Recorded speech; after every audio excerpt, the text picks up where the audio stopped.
Apa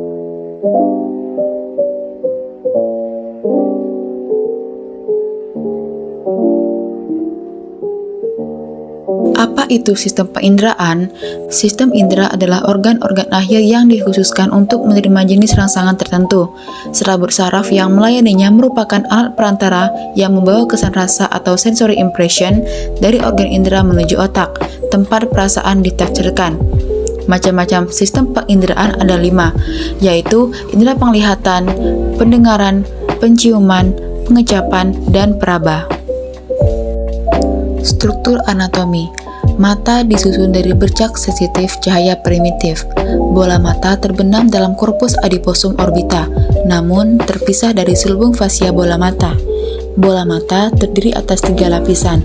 Yang pertama, tunica fibrosa, yang kedua lamina vasculosa, yang ketiga tunica sensoria.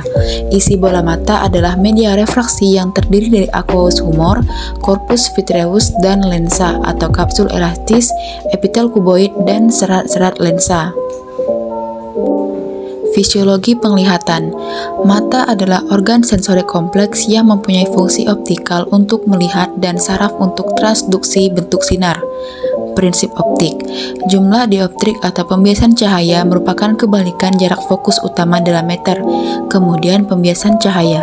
Cahaya merambat melalui udara dengan kecepatan 300.000 km per detik.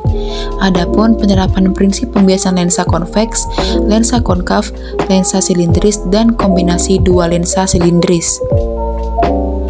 Pembentukan bayangan. Fungsi optik mata adalah menangkap cahaya dari objek agar bentuk ketajaman tertentu dari bayangan objek di retina. Objek sangat bervariasi, dari yang sederhana seperti titik atau benda kompleks. Bayangan dalam fovea di retina selalu lebih kecil dan terbalik dari objek nyata. Ada 3 cara utama alat visual untuk menentukan jarak fenomena yang dikenal persepsi ke dalam. Yang pertama, ukuran relatif. Yang kedua, paralaks bergerak. Yang ketiga, stereopsis. Respon bola mata pada benda. Relaksasi otot silaris membuat ligamentum tegang, lensa tertarik sehingga bentuknya lebih pipih. Keadaan ini akan memperpanjang jarak fokus. Jika benda dekat dengan mata, maka otot berkontraksi agar lengkung lensa meningkat. Jika benda jauh dari mata, maka otot silaris berkontraksi agar bola mata lebih pipih, supaya bayangan benda pada retina lebih tajam. Berikut adalah fungsi komponen utama pada mata. Pupil mata punya 2 fungsi. Yang pertama, terjadinya refleks cahaya. Yang kedua, respon dalam melihat benda. Kemudian, pengaturan otot pergerakan mata diatur oleh 3 pasang.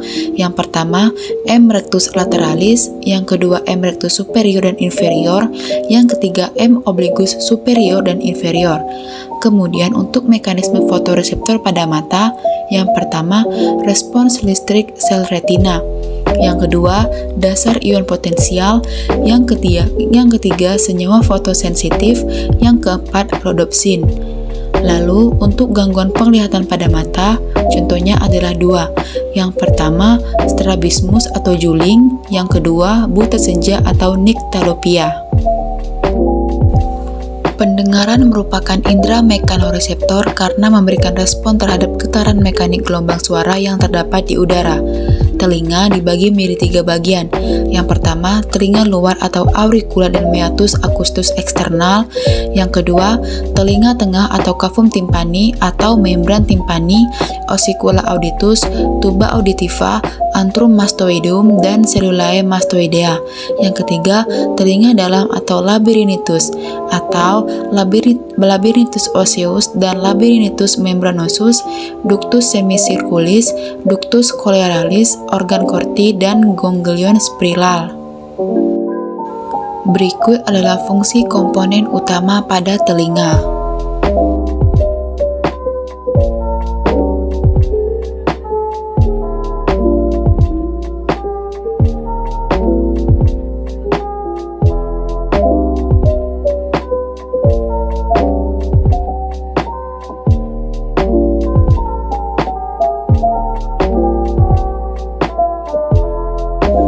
Fisiologi pendengaran. Artikulasi inkus dengan stapes menyebabkan stapes terdorong ke depan pada cairan koklea. Setiap saat malleus bergerak keluar hingga mencetuskan gerakan ke dalam dan keluar dari permukaan. Transmisi suara melalui tulang. Getaran seluruh tulang tengkorak dapat menyebabkan cairan pada koklea itu sendiri. Oleh karena itu, pada kondisi yang memungkinkan, garpu tala diletakkan pada setiap protuberansia. Tulang tengkorak dan prosedur mastoidus akan menyebabkan getaran suara. Organ korti adalah organ reseptor membangkitkan impuls saraf sebagai respon getaran membran basilaris.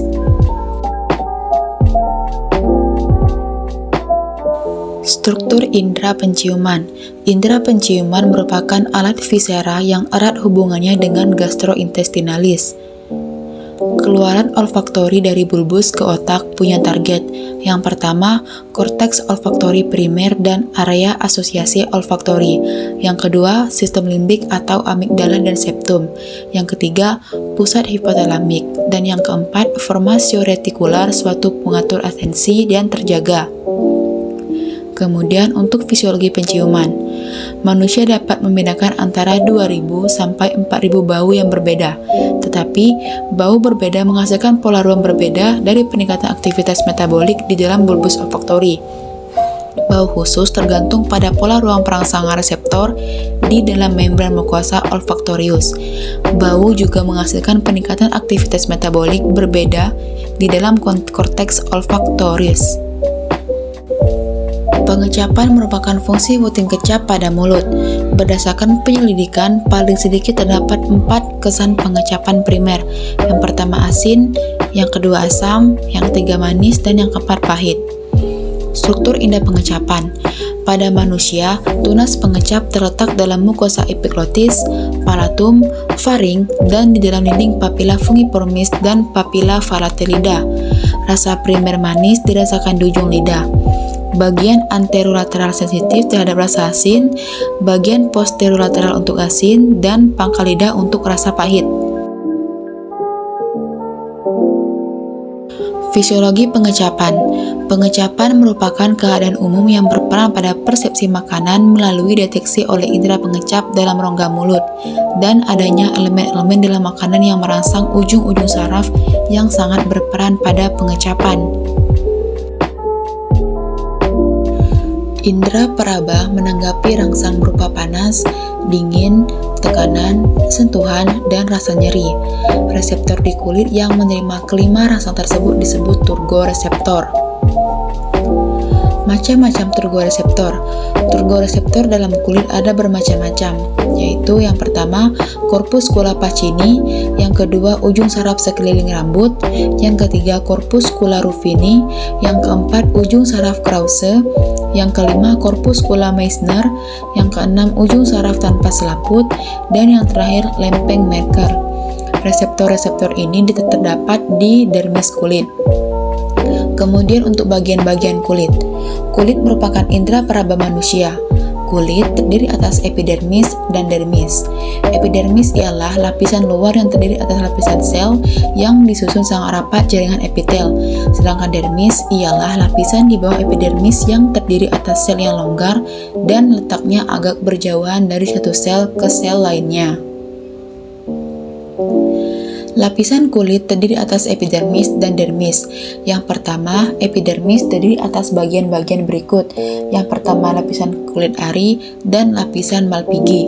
Yang kedua, ada dermis, terdiri atas bagian-bagian berikut. Yang pertama, ujung-ujung saraf peraba. Yang kedua, pembuluh darah, otot penegak bulu atau rambut, folikel rambut, papila, kelenjar lemak, kelenjar keringat, dan kelenjar minyak. Fungsi kulit.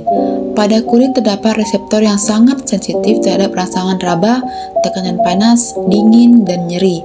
Reseptor ini dapat berupa ujung saraf yang bebas, ujung-ujung saraf yang berbenjol, atau ujung saraf yang diselubungi kapsul jaringan ikat. Umumnya, jenis reseptor ini hanya mempunyai fungsi yang khusus, yaitu menerima satu jenis rangsangan saja. Macam-macam gangguan pada kulit. Yang pertama ada jerawat, kemudian dermatitis, ketombe, dan panu.